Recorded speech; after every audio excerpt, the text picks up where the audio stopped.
One day, in the most loving voice she ever heard, Jesus whispered, "Let me tell you who you are."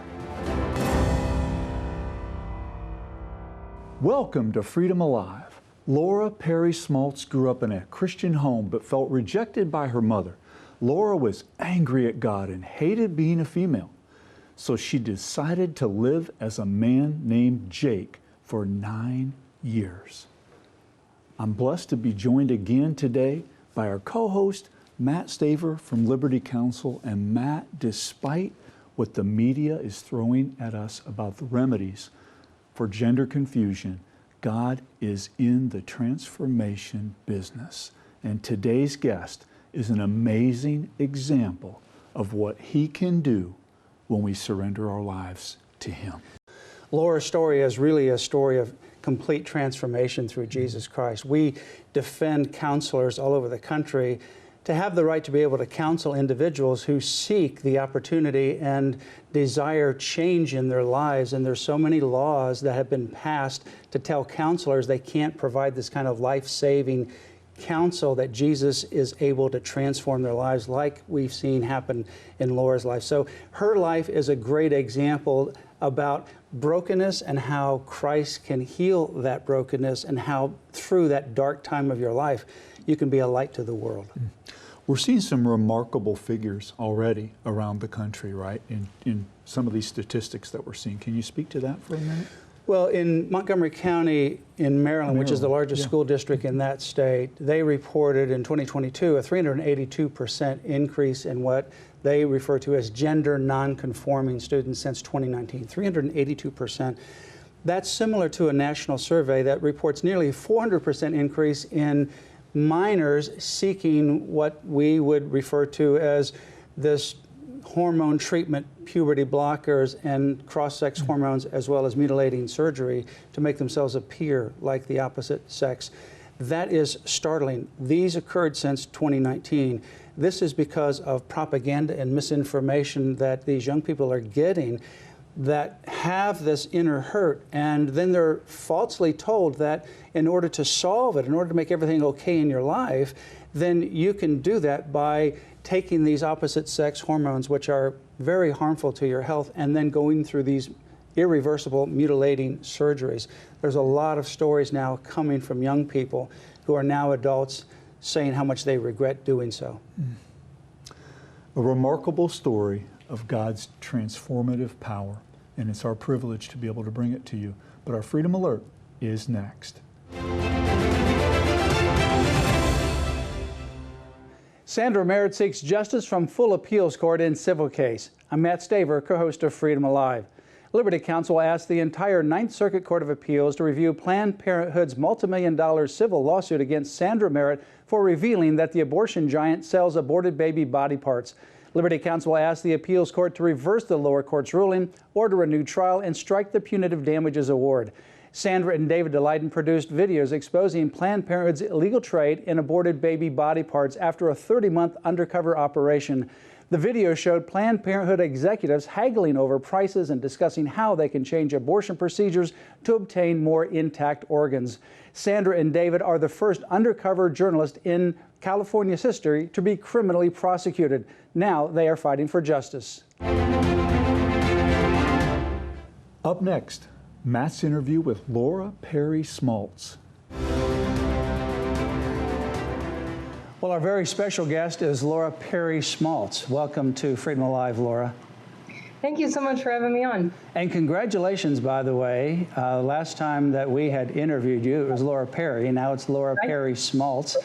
And your recent marriage, so congratulations and all the things that you do. I want to take our audience through your life, because it is a life of absolute transformation through our Lord Jesus Christ.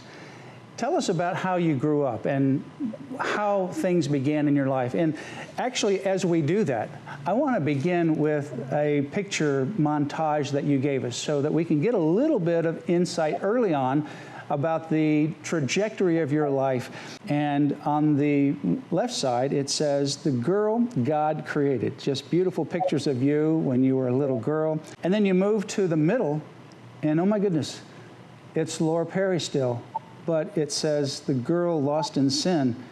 And this Laura Perry, by this time in your life, you were going by the name of Jake.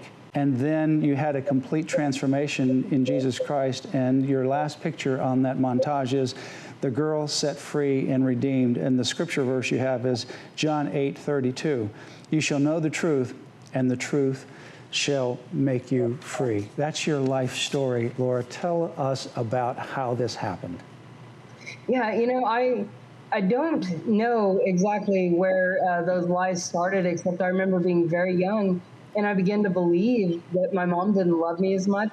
I look back now, and I understand now that I'm an adult. But as a child, she was a lot closer to my brother. There's a lot of personality difference, and I was always told I was like my dad. I look just like my dad. I act just like my dad. And so I was really very over-identified with my dad and kind of began to cut off my mom. I was angry with her. And not that any of that was her fault. She was going through a lot of her own pain. In fact, she was in so much pain when I was a child that she couldn't stand for the sheets to touch her because she was just in constant pain. So as a result, she didn't want me around her a lot. It was like, go away, just get off me, leave me alone.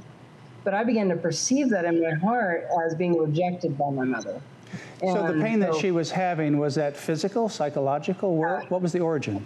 Yeah, she was having fibromyalgia, and she had also been through some heart problems and just some various, I think a lot of her, she was trying so hard to be the super mom and the super Christian. She told me she used to feel like she was on a performance treadmill for God, just trying so hard in her own flesh to please God by doing more and more and more, but never feeling like she was getting anywhere. And so as a result, she was stressed out, she was burned out, and just stressed a lot and just wanting me to go away and just kind of give her some space. So for those listening that don't know or have any experience with fibromyalgia, it's this condition that can make your body very sensitive to pain. And it's very hard for doctors to figure out how to even treat it. So what you're saying is that even touching you or cuddling you, holding you would cause her a sense of pain? Right. Right, and my dad was very, very affectionate and would hold me and hug me a lot. And my love language was really physical touch, and I desperately needed that. And so my mom wasn't able to do that, and I didn't understand that as a 5-year-old child. So I just began to perceive that as mom didn't want me around. Mom didn't love me as much. And so I began to kind of cut off the femininity. I was not close to my older sister as well. I really didn't have a lot of memory of her. And so I just spent all my time with my dad and my brother. And then when I went to school, all I could, I didn't know how to fit in with the girls, and I didn't know how to get along with the girls, and so I just began to believe that I wouldn't like the girls. So when did you start to really realize that you hated being a girl and that you wanted to identify as a boy? Well, as I got a little older, I spent a lot of time fantasizing about being a boy as a child, and I wore my brother's clothes, I played with his toys, and I tried to imagine. My mom had miscarried 2 boys between my brother and I, and so I kept thinking maybe mom would wish I was one of them. But I'd never heard the word transgender, so that wasn't really a thought until I got into my adulthood. But throughout high school and college, I was desperate for the love of men. I didn't want much to do with women. I didn't feel like I was accepted by women. I didn't feel like I fit in with women. But I kept thinking, if I can get that love from men, then I'll be happy. But the more I gave to them sexually, the more I was dumped, rejected, used, and abused, and I just began to feel like I had no worth or value as a woman. So finally, when I was about 25, I was deep in a pornography addiction, which is another common thing I find with people that live in sexual sin, but especially in transgenderism. It's not always the case, but often it feeds that fantasy. And so I had been fantasizing about what if I had been the man, and I finally thought the reason this never works out, the reason these relationships never work is because I was supposed to be the man. If I was the man, I know how to treat a woman. And so I began to look that up on Google just to see if anybody else felt like that, and I was shocked when thousands of results came up. And there were all these other people that felt like I did, and they called themselves transgender. And I went to a support group meeting, and within 5 minutes, they were like, oh, you are definitely transgender. And they told me how to medically transition and the steps that I needed to take. In your experience, in what you've described, it seems from my viewpoint that is somewhat typical of someone who goes through this phase of their life or this time where they actually hate who they are. hate that they're a woman, hate that they're a man, hate that they're a boy, hate that they're a girl. In your case, you have this classic scenario, it seems like, and I want you to comment on it before we go any further, about number one, you had some difficulty in relationship with your mom. And obviously, in retrospect, now you understand why she wasn't able to hug you, but back then, as a 5-year-old, you didn't understand that. So that femininity, that mother example was not a good example for you in your home. Your father was somebody that you more identified with. But then you got sexually molested. Tell us about that, how that damages, in your particular case, you, but how it actually affects others that are sexually molested. Yeah, and it used to be extremely high rates. We're finding less now that we're physically sexually abused, but I think pornography is having the same effect. And these young kids are being exposed to pornography at very, very young ages. But it opens a door of curiosity, for one, but you're also seeing something you're not intended to see, obviously, and you can't quite, as an adolescent, it's normal for boys to not want to play with the girls. It's normal for girls not to want to play with the boys, and they're naturally segregated by sex if they're not forced to be together a lot. But those feelings and those desires, most little boys will desire to be around other boys, but it's not sexual. But when you introduce sexual material, it begins to confuse that, and it eroticizes what would otherwise be more benign. I think that's part of it. And it awakens desires that are not ready to be awakened. But it really, the other part of that is a lot of them live in guilt and shame. I never told anybody till I was in my 30s. I finally told my mom. But I lived in so much guilt and shame. And then especially as I started experimenting with other kids, because it's awakened this desire. And then I was feeling more and more guilty, and it separated me even more from the other kids.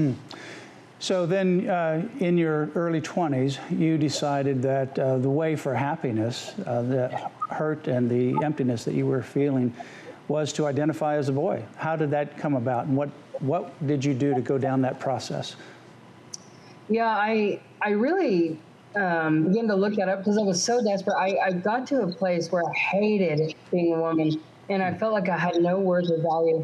And I think so often for trans people, what I find is there's so much jealousy and coveting what other people have, looking at it, feeling like you don't fit in with your same sex, and looking at someone else and saying, I want to be like that person, or I wish I was that person.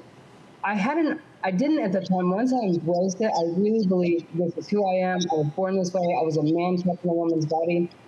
But now that I'm on the other side, I look back and I remember thinking in college that I was so jealous of men.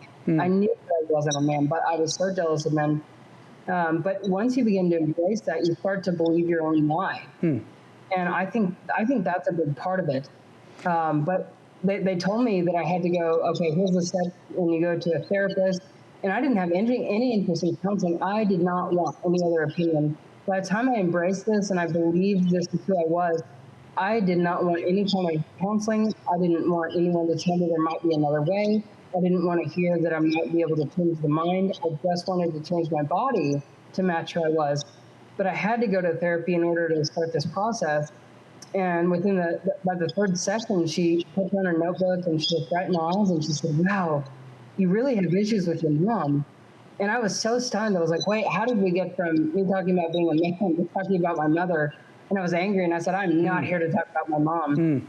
And she said, so you're just here to take these, or to get this diagnosis? I said, yes, that's all I'm here for. And she said, okay. And she just gave me what I wanted. And looking back at it now, I'm like... she noticed that she needed to talk to you about your mother, but you didn't want to talk, so she just shut that down and gave you what you wanted, which is you wanted to get the diagnosis so you could get testosterone and then go through other surgical procedures. Right. Yeah, she sent me on my way. Like, okay. So what happened after that? Did you then start a regimen of testosterone?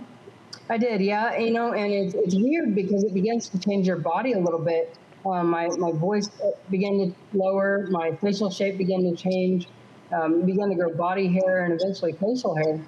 And it sort of gives you this false sense of it being real. But in the back of my mind, I knew everything it was doing, I was fake. I was binding my chest, and eventually I had to have my breasts removed in 2009. But even as I was taking every injection, I remember thinking, I'm doing this artificially, and I was aware of that. But you're always hoping that at some point it will become real. But after my surgery, I remember thinking, this still didn't make me a man. And then a couple of years later, I had a hysterectomy and I had the ovaries removed as well. And that still didn't make it real. And I thought, I have no female type. I didn't understand the science that there's over 6,500 biological differences between men and women. Every part of our body is male or female. And your sex chromosomes are in every cell of your body. I couldn't get rid of all the female parts. Yeah, you can't just change that by removing some healthy body parts. So this is a picture of you after you went through the hormone treatment with testosterone and some of the other surgical procedures, and you referred to yourself as Jake. How did you feel during that time, and then what ultimately changed your life? You know, I really thought I was happy at the time, and I would have told anybody that asked. I was so much happier, and I was so glad I transitioned, and I didn't have any regret. But, you know, you don't know what to compare it to. And I think it was C.S. Lewis that talked about, this is paraphrasing him a little bit, but he basically said that a child might be happy making mud pies out in the backyard, but he doesn't know what it might be to have a vacation at the sea. Right. So it's like you think you're happier because it was like, it's like taking painkillers. I was sort of out of that pain, or I was at least able to deny the pain that I had been in as a woman, but nothing was healed. And there was this underlying sense that none of this was real, and it was sort of all festering there. But as I went through that transition, I began to realize that it wasn't real, and it wasn't fixing anything. I began to get very disillusioned. I began kind of drifting through life, and I kept thinking, what is the point of life? Like, I have everything I want, and I've got this identity. Everyone around me affirms me as male except for my parents, but everybody else in my life affirmed me as a man. I had a job where I was only known as a man.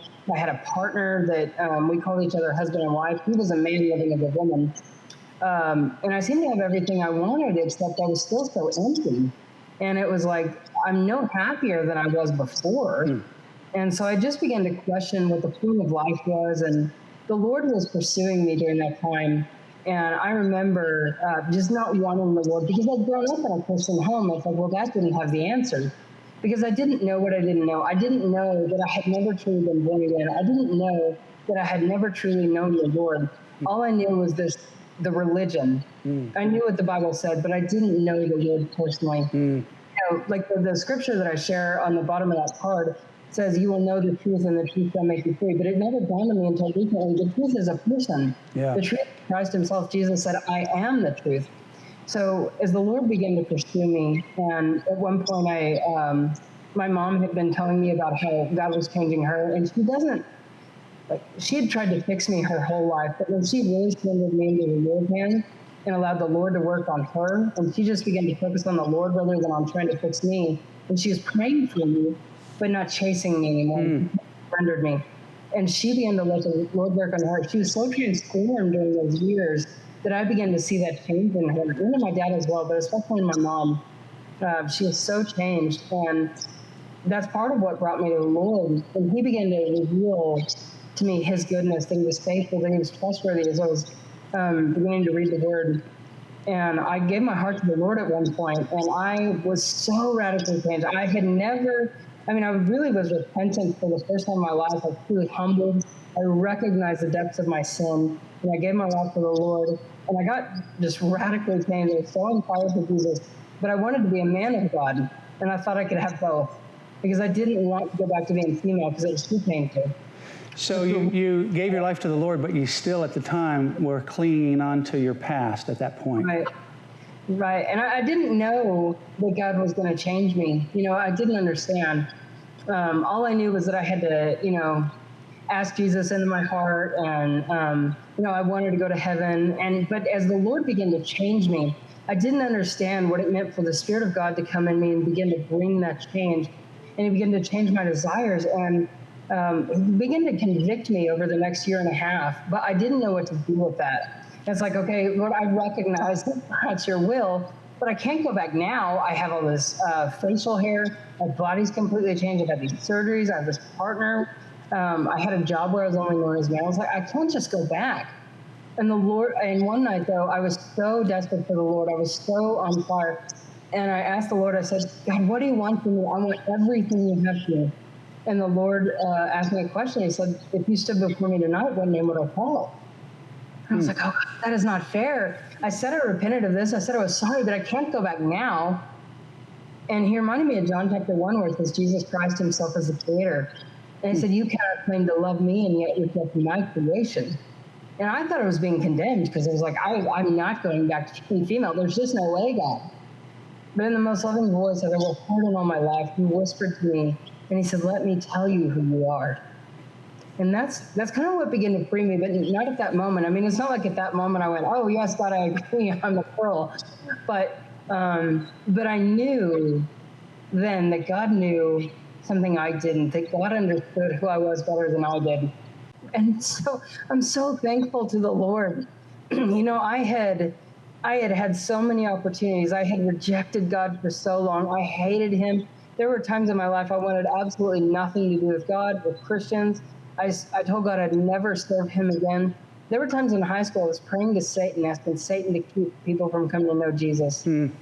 And I was so blown away at the fact that God wanted me, and the fact that God, still after all this time, no matter what I'd done to my body, no matter who I called myself, no matter how much I'd changed my appearance, God still knew exactly who I was.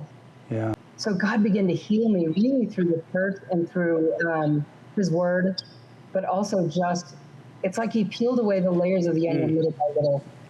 That's amazing. You know, here is a picture of you now married, and your last name now is Laura Perry Smalts, and this is your beautiful picture as a bride with your husband there. This is the complete transformation of you in Jesus Christ, complete turnaround. You have a website with First Stones Ministry, and it's transgendertotransformed.com, transgendertotransformed.com, and you have a book called Transgender to Transformed. In the last 30 seconds, Laura, what would you like to leave with our viewing audience?